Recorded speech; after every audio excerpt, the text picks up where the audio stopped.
Mr. President. Republican leader. Thank you, Mr. President.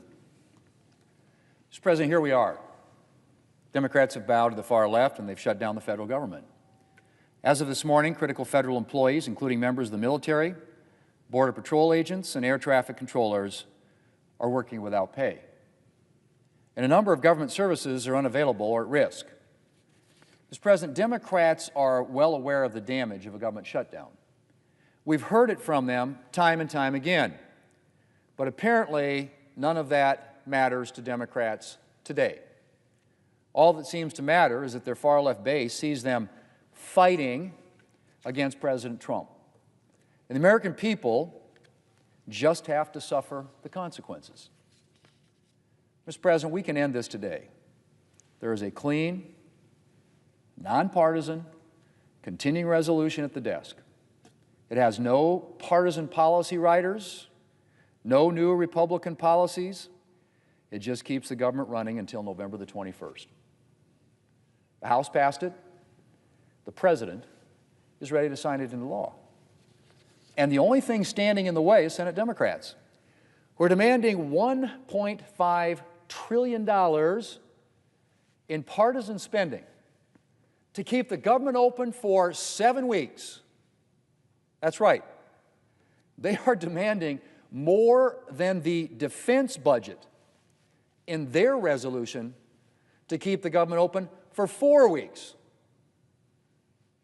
Mr. President, that's not how this works. We were in the situation 13 times when Democrats had the majority under President Biden. And 13 times, Republicans provided more than enough votes to keep the government open. And that's what needs to happen here. We are just one Senate roll call vote away from ending this shutdown. We need a handful of Democrats to join Republicans to reopen the government. And once we do that, then we can talk about the issues that Democrats are raising.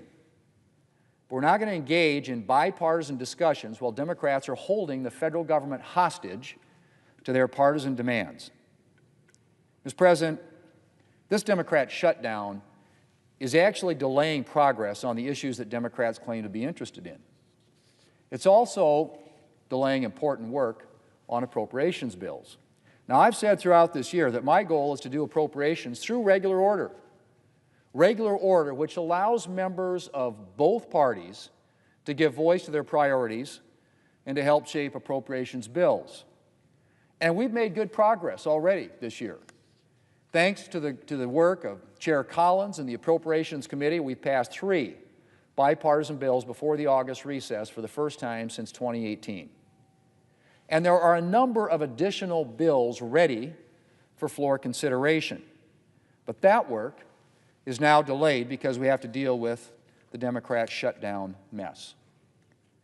Mr. President, how long this shutdown lasts depends entirely on Democrats.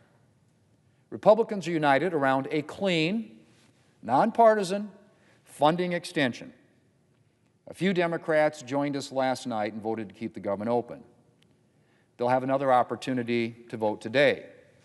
And I hope more of our Democrat colleagues will agree to end this shutdown. Real people are suffering right now because of Democrats' temper tantrum. And it needs to stop. Mr. President, I want to close with this. In 2019, in the midst of another shutdown, the Democrat leader urged reopening the government before negotiating on the one point of disagreement.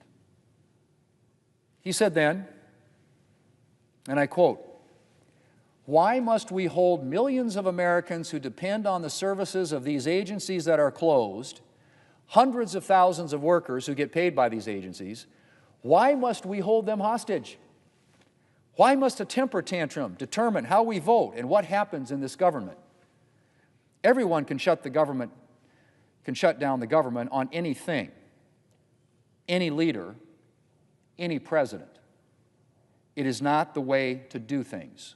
End quote. Well, Mr. President, I hope that the Democrat leader will heed his own words. Democrats need to reopen the government, and we need to get back to work for the American people. Mr. President, I yield the floor, and I suggest the absence of a quorum. Clerk will call the roll. Ms. Alston Brooks.